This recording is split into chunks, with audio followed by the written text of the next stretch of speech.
All right, we have one last example of integration using trig substitution, this one using the form of x squared minus a squared under the radical, where the a value is 4. So this is the third row of the prior page's table, and that means that my substitution is going to be x equals 4 times secant theta.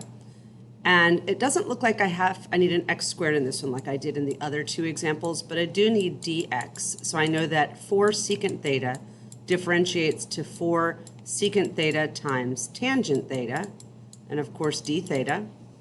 And I'm going to go ahead and complete my triangle here. If this is theta, and I know that secant theta will be x over 4, so that's going to be x over 4 because secant will be hypotenuse over adjacent. And that leaves me with the Pythagorean theorem to solve for my other side, which is going to be the square root of x squared minus 16, which makes sense because it matches what's under my radical in the original equation.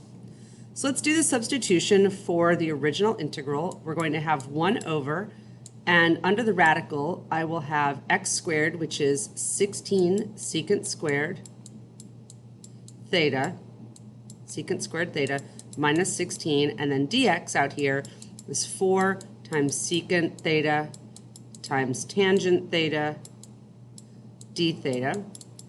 And then, of course, I can take these 16s out and leave that with just a 1, and that factors a 4 out in front here. So I'm left under the radical with secant squared theta minus 1, and that actually will go to tangent squared theta using a Pythagorean identity. So my denominator really becomes the square root of tangent squared theta. So when I pull all this apart, also do you see that my 4 here cancels with my 4 here? So my constants are wiped out.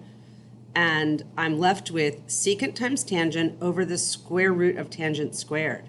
So the square root of tangent squared is tangent, which means that this tangent and this tangent are going to cancel, and I'm left with just this nice, simple looking integral of secant theta d theta.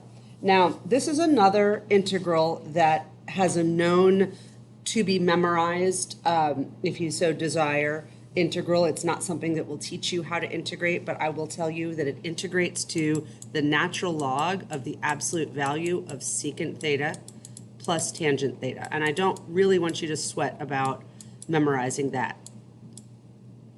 And then I need a plus c. Then I've just got to go read off my triangle. What is secant theta? Well, secant theta is going to be hypotenuse over adjacent, so x over 4. And then tangent theta will be the square root of x squared minus 16 all over 4. And that is my final trig integral.